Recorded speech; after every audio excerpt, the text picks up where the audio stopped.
wait 100 years till everybody's dead. And as one of the speakers mentioned, you know what it is all about. It's about reparations. It's about reparations. It's about moolah shmoolah. It's about dead presidents. It's about cheddar. It's about shekels. It's about dinars. It's about what you're rightfully entitled to.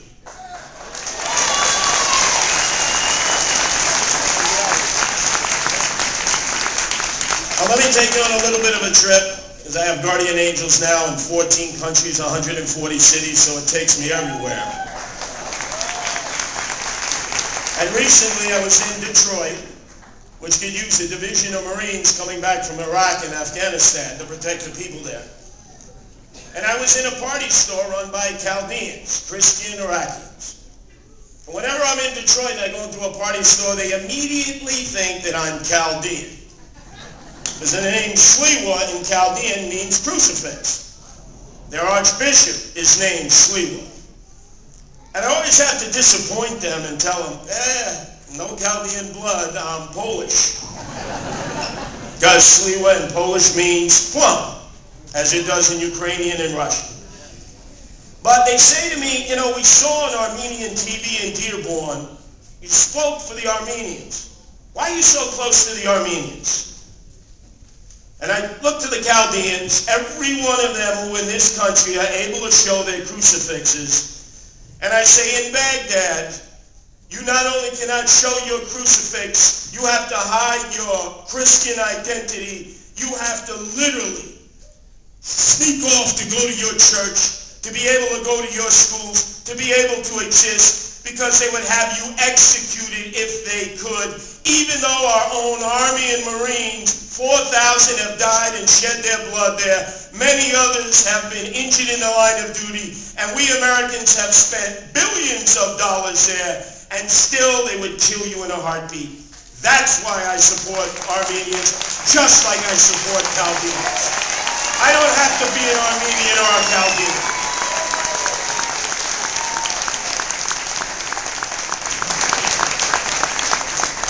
And why is that so important to this argument? Because we know that we have been fed false propaganda about Turkey, that it's this great democracy near Persia and in the Middle East.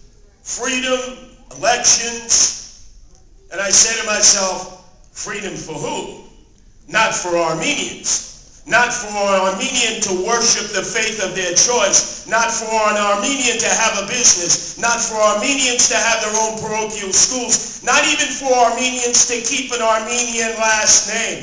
There is no freedom in Turkey for Armenians.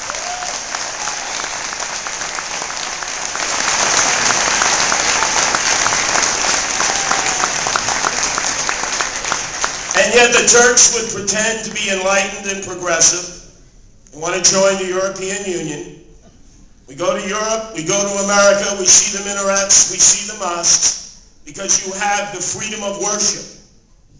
But we don't see the crucifix. We don't see the chapels. We don't see the churches for the Armenians in Turkey. You can't have it both ways. If you want to join progressive Western civilization, leave the Armenians alone, allow them their place of worship, and make sure you undo the sins of your fathers and forefathers and great-grandfathers.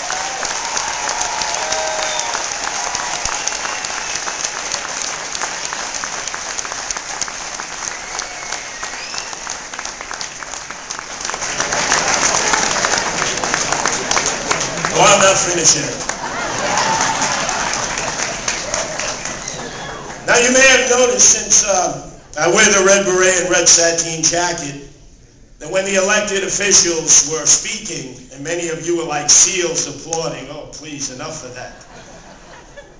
Yeah, it made me nauseous.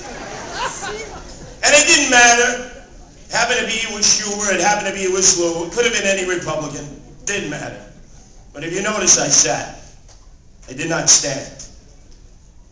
In a demonstration of this type, I would stand for my grandfather Anton, for my grandfather Fidel, for my father Chester, for Leon Temis, of Electronics Expo, who has shed so much light, enlightenment on me about the Armenian situation. I wouldn't even stand for my own Pope because I am, as you know many, a Roman Catholic. Ashes on Wednesday, palms on Sunday, then you don't see me for a month of Sundays. In fact, by the way, I can't tell you when I went to Havana, because all of a sudden, Castro showing he wanted to be liberating towards religions. They had the chapel there. I'm on a whole plane load. There are the Greek Orthodox, there are the Serbians, the Romanians, there are the Armenian, and they're all trying to convert me to your faith. After I sat through a 6-hour ceremony where you christened the chapel, and I didn't even understand one word, I don't think I'm going to convert to your faith.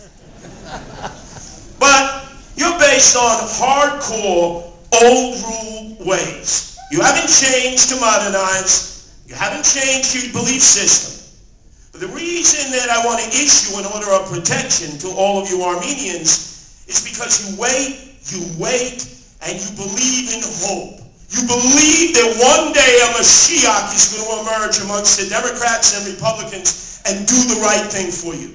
I have sat with you on many occasions when Bush 41 was president, when Clinton was president, when George W. Bush was president, now Barack Obama president. And every time they're running for election, their officials, they say, oh, the Armenians, it's a small community, but a powerful community, a wealthy community, and they write fat checks to help us get elected, right? How many of you have been approached to write checks for Democrats and Republicans? In fact, you're actually writing so many checks, you got to check your bank account that you didn't put an overdraw in.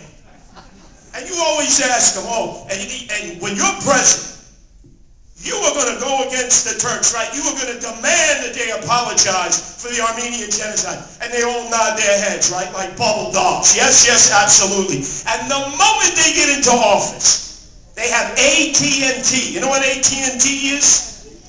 Amnesia through Turkey.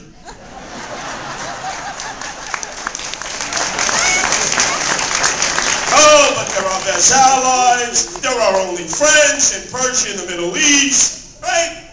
And they all use the same excuse. Now, let me just as an example use Schumer, because you all stood, you applauded. I was one of 15 senators who signed the letter demanding that the president immediately address the Armenian genocide.